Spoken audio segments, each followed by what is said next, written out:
New on Curiosity Stream. She was a loving wife, a devoted mother. She also stole atomic secrets and gave them to the Soviets. Meet the woman whose deception kick-started the Cold War on the spy who stole the atom bomb.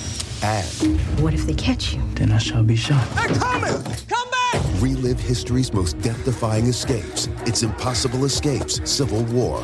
Watch now on Curiosity Stream. Annual plans are $20, just $1.67 a month. Visit curiositystream.com. This podcast is brought to you by the Washington State Department of Health. As we continue to listen, learn, and grow, we are amplifying Black voices and perspectives in an effort to start a new COVID-19 vaccine conversation. We're sharing stories intended to help us navigate this unprecedented time together and to co-create solutions in support of the Black community. Hear these stories at weconsiderwa.org. What's up? It's your boy, The Ted Smith. Thanks for listening to the Men's Room Daily Podcast. Want more? Check out the greatest podcast in all the land, The Podcast. Be sure to subscribe and listen to a brand new episode every Tuesday night. 50 years of KISW continues on The Rock. It's like going back in time. Presented by Palace Law, 99.9 KISW. We are celebrating 50 years of The Rock. It's our 50th anniversary weekend, brought to you by Palace Law. Check out the KISW logo generator. You know the iconic Seattle KISW Rock logo? Yes. You could actually go there and do it with your own name or say something dirty or whatever you want to do. It looks cool, dude. It really does. It is, man. And remember, it's one word, Ted, not two. If you're doing bad words, there's one in particular, there's been a lot of debate. It is one word. What is chicken butt? I believe that's two separate. You can actually fit that in, I think. Chicken butt. I think that's enough. I think that meets the letter requirement on that bad boy. Chicken butt. Check out the KISW brand new logo generator at KISW.com. By the way, we appreciate everybody who's sharing their favorite memories from KISW on social media. Please do us a favor. Number one trending hashtag in Seattle right now is hashtag KISW50. So you put that on there, and that's good thing so we can see it all on the thread. Okay, let's see here. Maybe Steve Slayton coming up on the program. I believe we do. Oh. All right. We're going to beam our satellites, ladies and gentlemen. I believe we're headed down to Los Angeles, California once again.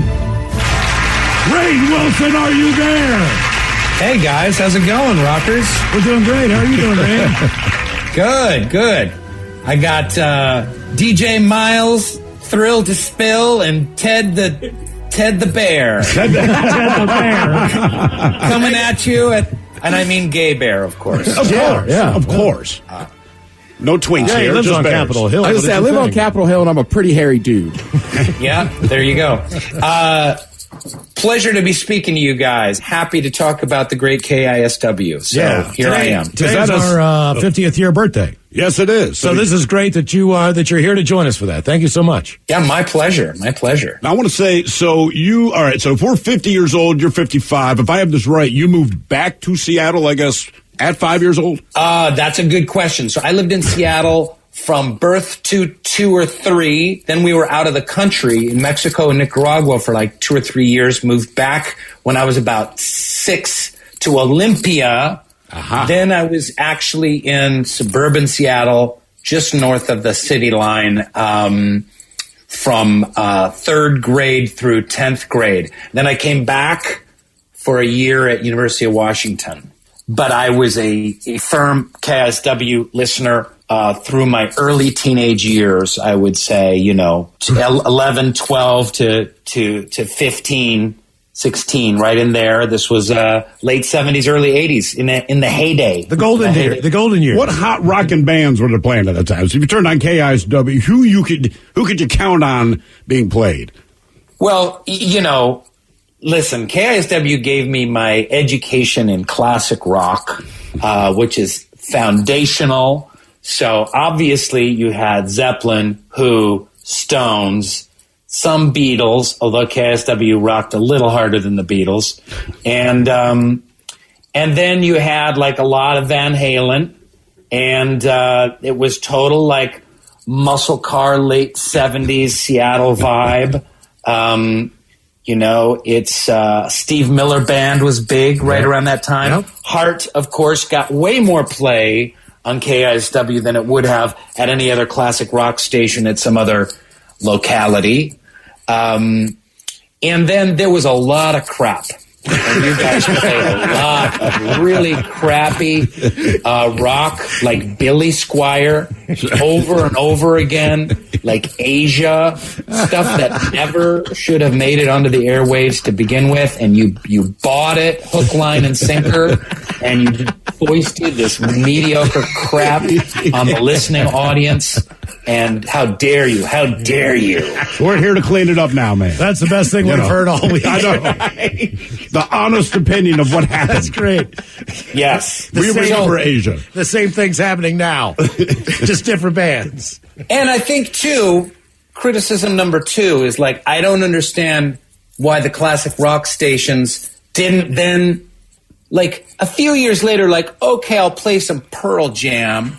I'll play some Nirvana.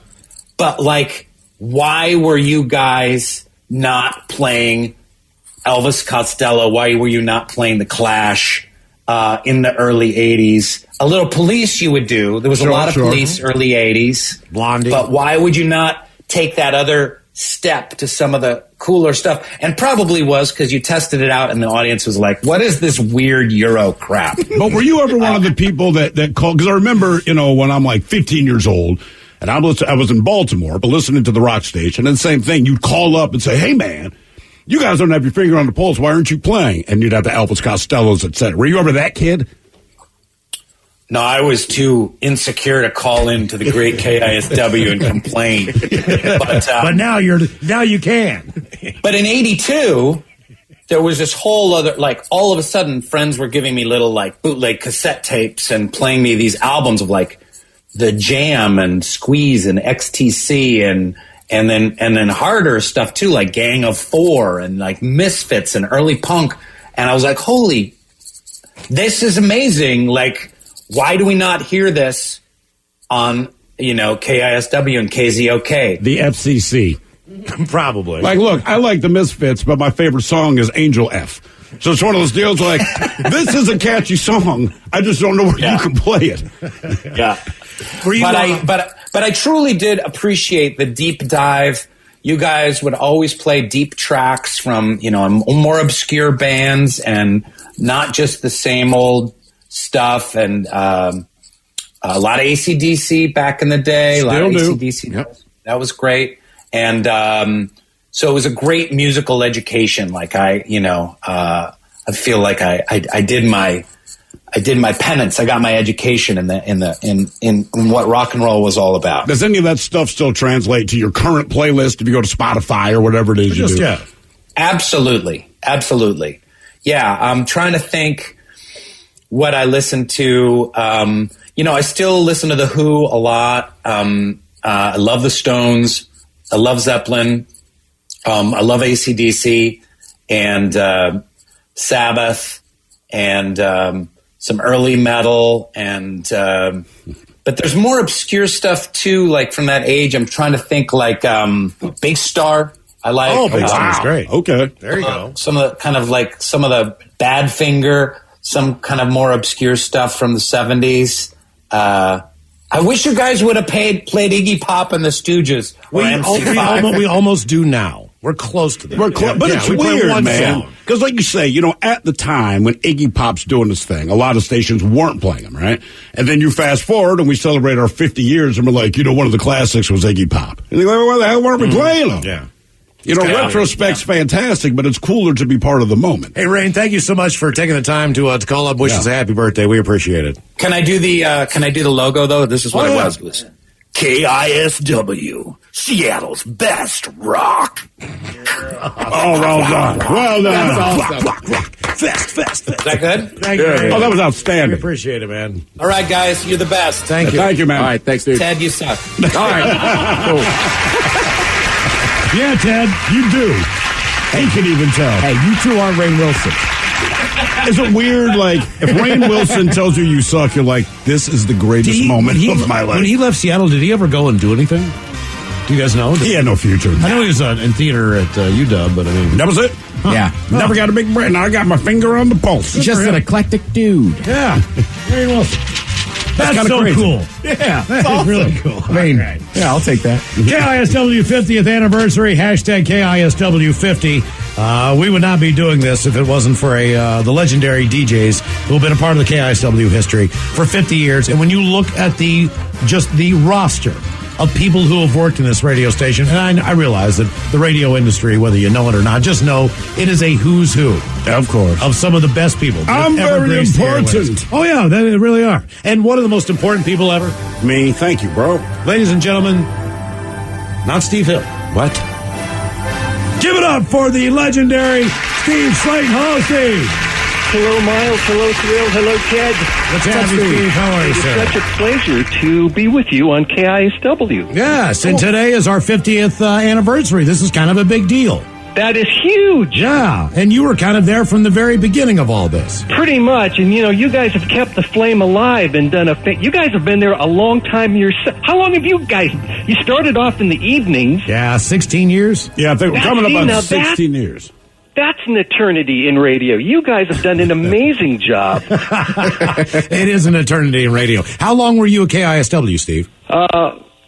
19 years and a few months. Damn! But wow. who's counting? Yeah. Wow. Okay. So almost 20 years, and then your boss there, Dave Richards, hired me to go to another radio station in Seattle, and I did another 20 years over there, pretty much. So. Oh, he never offered us that deal. Yeah, we didn't get that.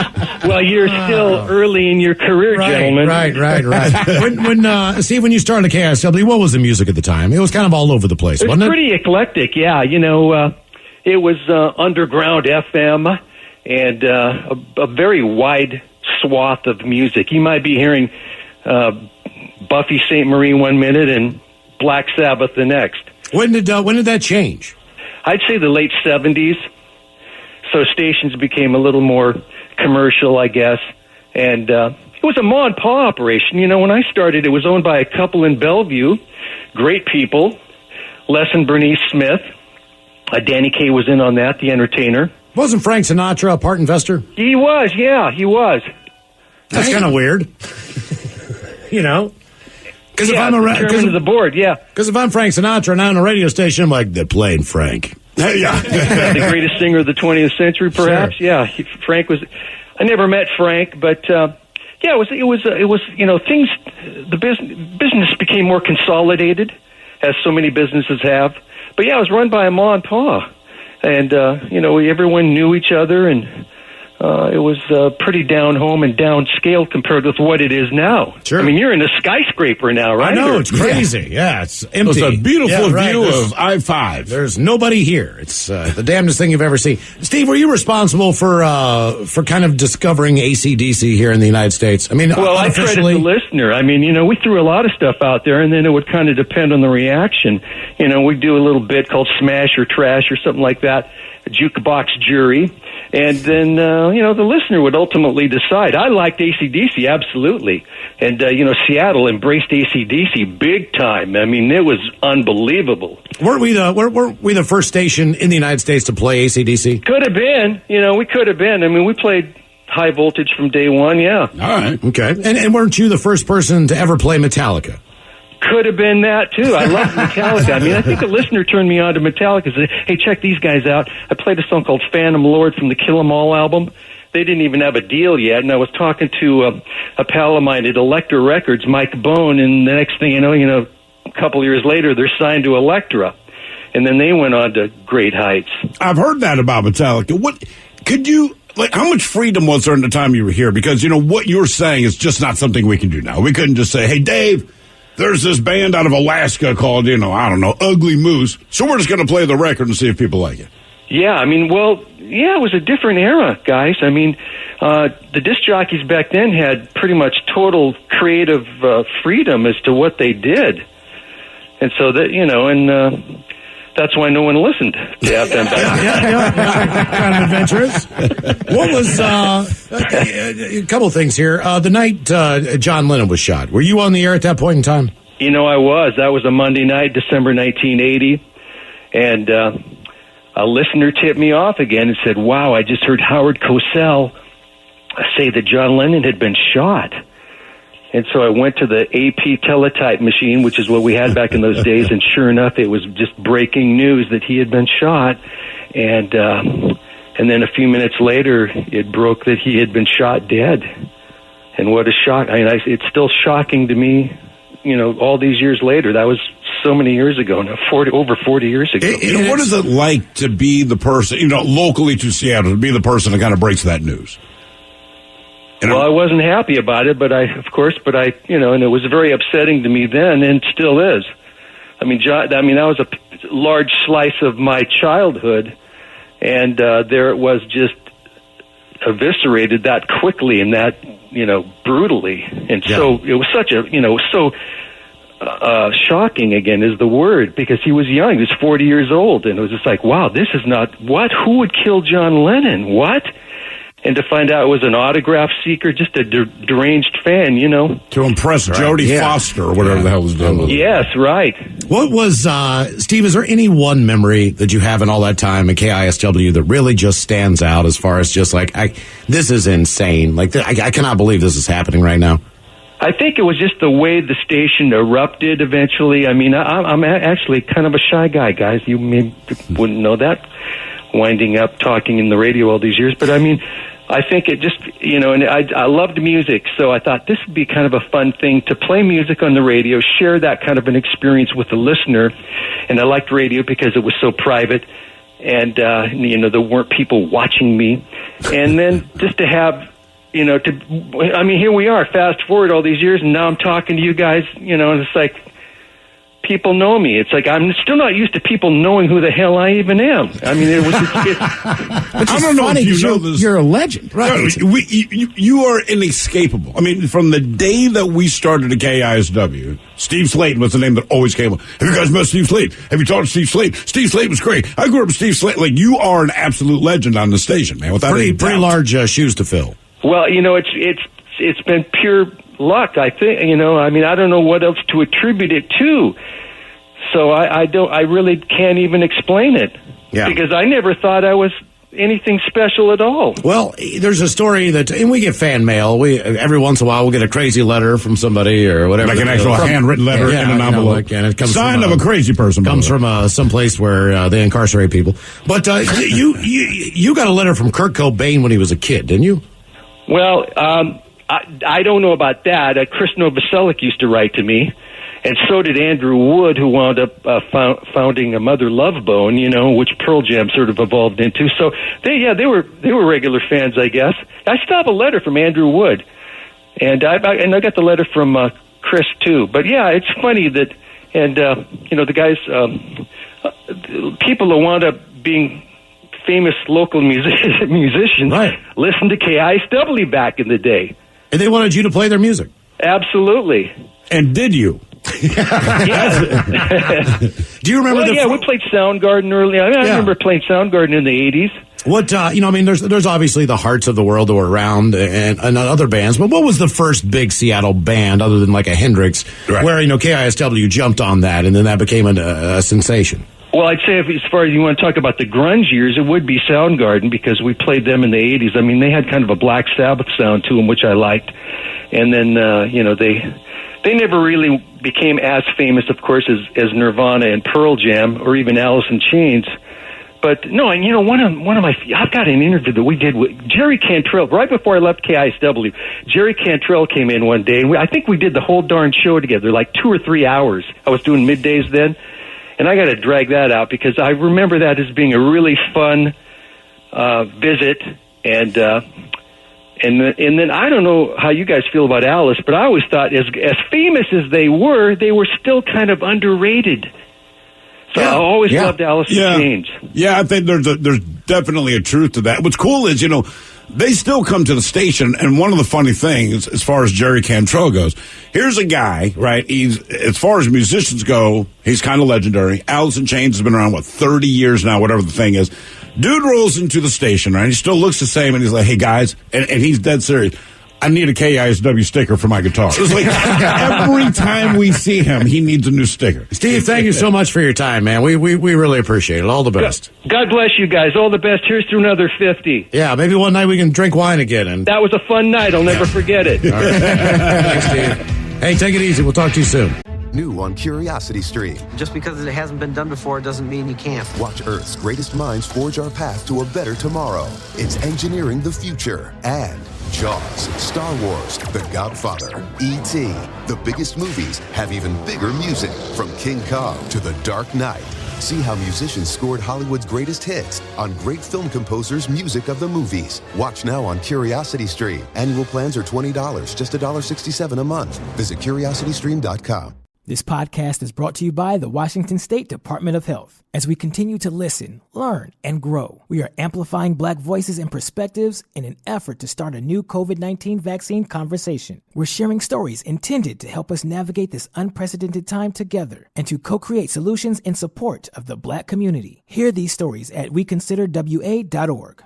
Bro, gnarly. What's up, Taylor? Dude, that nerd in his electric hybrid totally blew the light while texting his yuppie friends. That's so bogus, bro.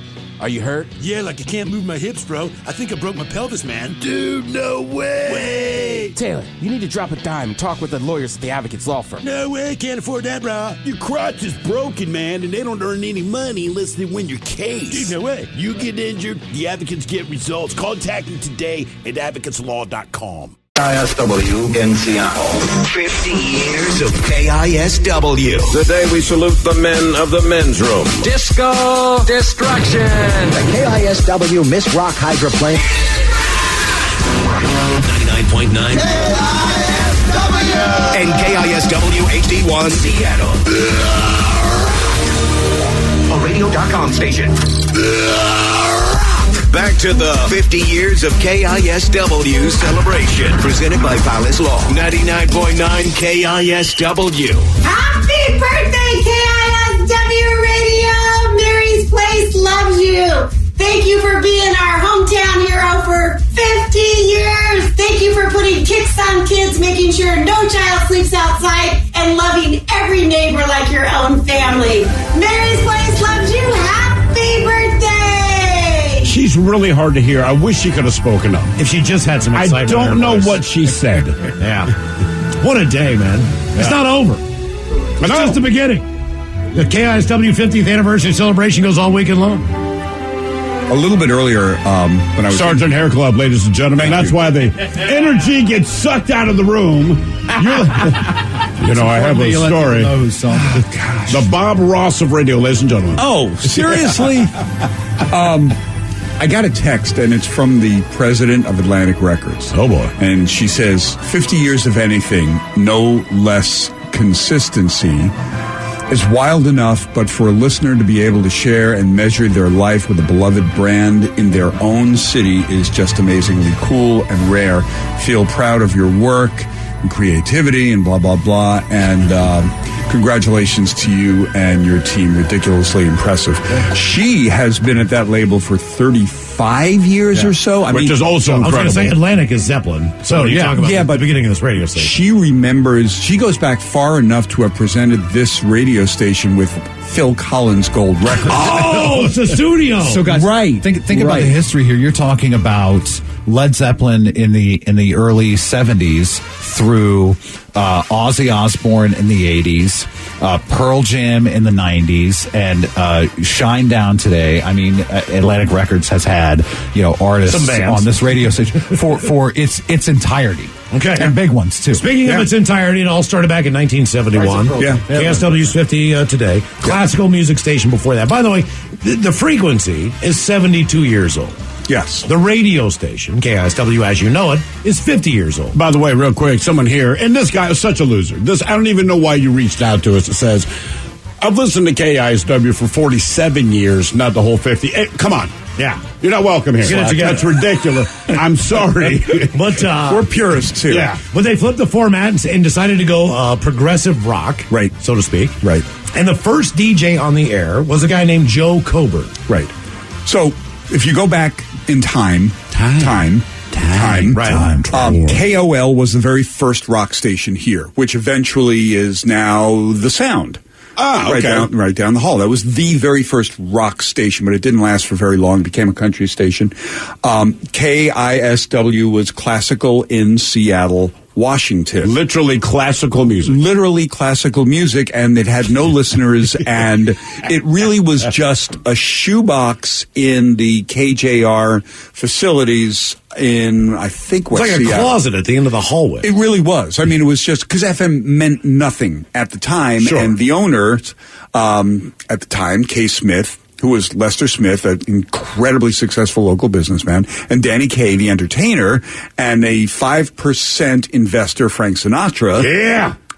This is after Frank Sinatra had a record label for about 8 or 9 years for Reprise Records, and he realized that signing all of his friends. Sinatra? Oh, yeah. Oh, that was his label. Dude, the chairman, he got the nickname the chairman because he was the chairman. Yes. He didn't want anybody. Records. He left Capitol Records because he didn't want anybody screwing his music up, and he started Reprise, and he hired all his friends, and they didn't sell any records. So then he hired, they signed Zappa and Hendrix, and then Reprise Records took off. I had absolutely I'm familiar with Reprise Records. I had no idea. Yeah. Damn. And he still wasn't thrilled about all that stuff, but because rock and roll was a bad thing. But they decided that finally they needed to sign on a rock station here in Seattle. They bought 99.9 that was playing classical music, and we did find someplace in the archives.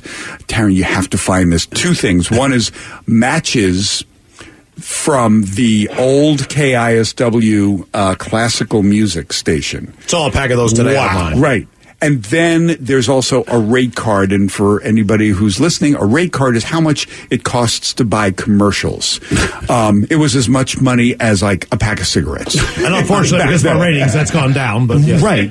It's now, we now pay you. Cigarettes got more expensive. Thank you. But what you're going to play is this guy is like a history teacher, and there's only one person here who has any connection to him and found him, who he now lives in the Philippines, and he was an actor for many years. But I mean, the story is so compelling. So go ahead, ladies and gentlemen. The very first DJ ever at 99.9 KISW from 1971, telling his story, Joe Coburn. And prior to 1971, there were almost no FM radios, not in cars or homes or even boats. People thought FM was the weather band. The first time I told a waitress I was an FM DJ, she said she didn't like classical music. The reason for that was a fellow named David Sarnoff. He was the CEO of RCA and the holder of the patent for AM radio transmitters and receivers. Sarnoff would not grant the license to make AM radios to anyone who wanted to make FM radios as well.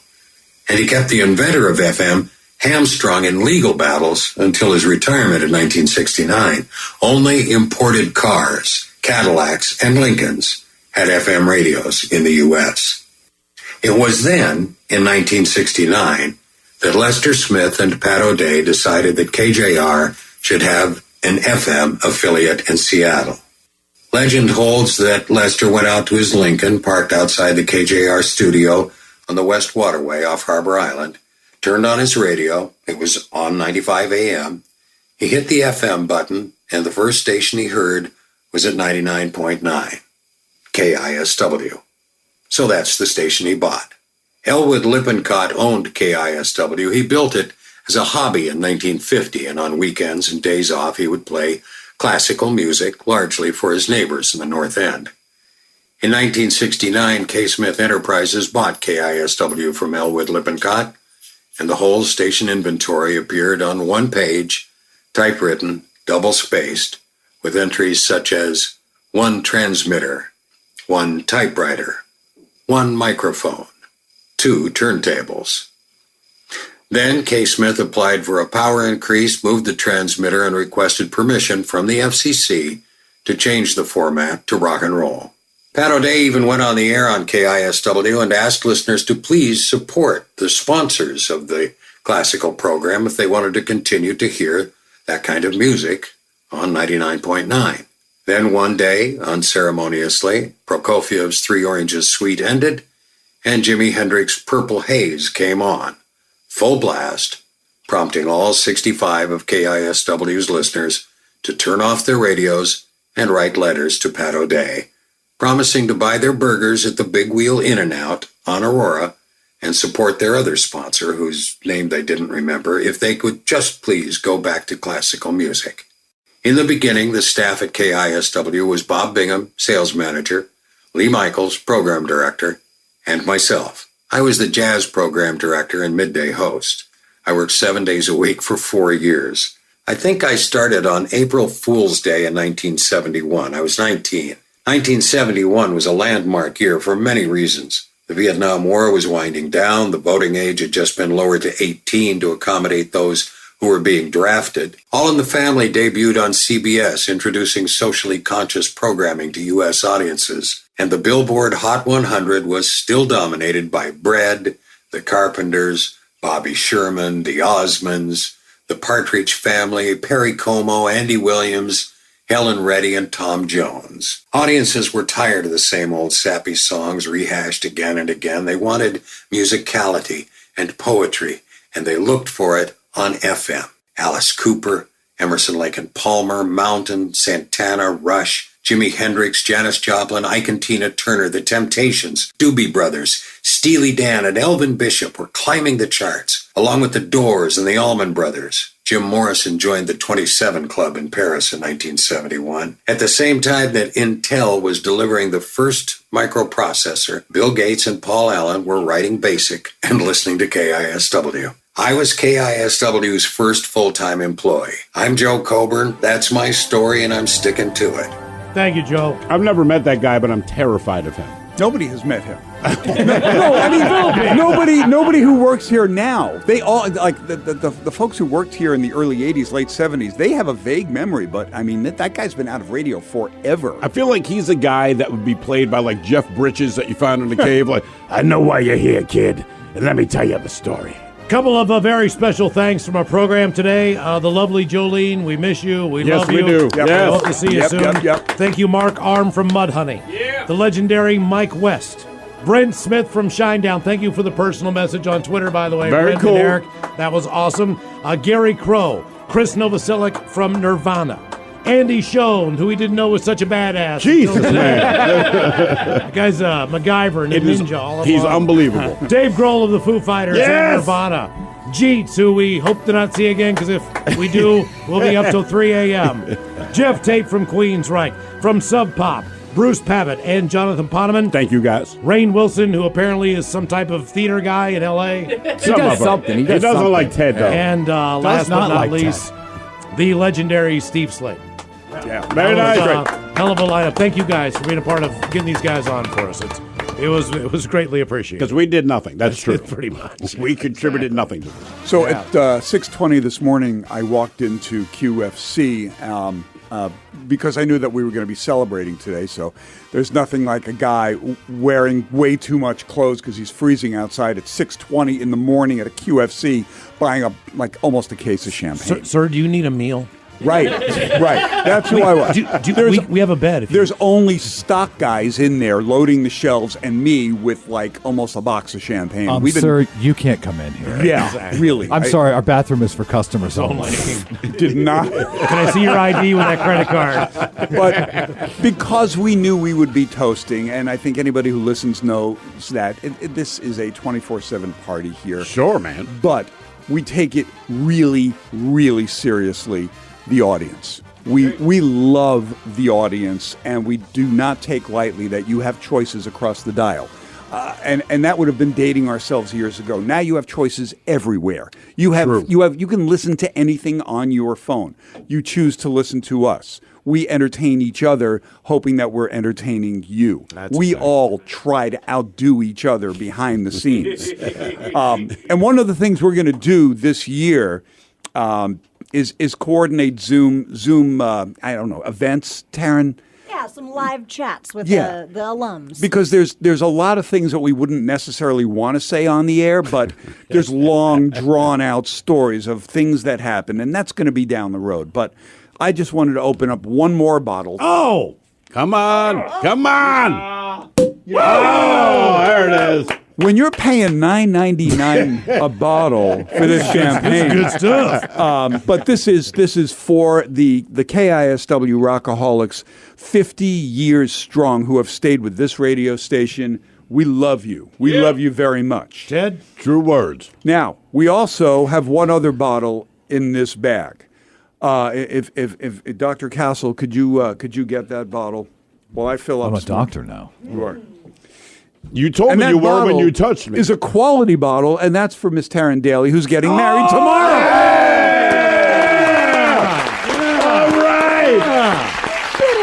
I'm going to drink all this tonight. You know what? I'll be very hungover tomorrow. The cashier said the same thing at 6:20 this morning that I shouldn't have. Thank you, guys. It's wild. Literally on Tuesday, I found out I'm getting married tomorrow. Kind of a big week to have a wedding, considering I was helping plan a 50th anniversary party that is happening right now. You guys have no idea how much Taryn has put into it. And Taryn, look, I don't want to get involved in your personal life. Before you get married, I think you should get to know someone first. That's all I'm saying. Just a little bit. Spend some time together. So Joel McHale and I are getting married tomorrow. That is great. That is a big deal. The whole thing. Ted, we know you got some words. Go ahead. Do it, man. Well, it's tough now. Taryn announced the wedding. Yeah. Jeez. You got to step on that. No, look, working here is awesome. I just thought a little story. I got to box in a casino once, the Emerald Queen Casino. Yeah. Most people got to train a whole life to go do that. But to this day, every time I go down there to host MMA, all the bartenders, the people let me know, nobody has spent more money on booze and it tipped more than the Rockaholics that night. So shout out to everybody. Thanks to all the listeners. And all it took was Double R kicking the daylights out of you. Hey, I didn't have a black eye for 2 weeks. I'll say one thing about that event. When people ask me, what's the coolest thing you've ever done in radio, it still comes back to the throwdown in T-Town. That is still like the greatest event we've ever done. Bitches, we're out of here. Just to tail off one thing that you just said. What? No, we're going to let you talk. We want you to talk. You can start again. See, that's what happens when you don't wear headphones. We're not listening. I know. As usual. It's all right. Go ahead. What are you going to say, man?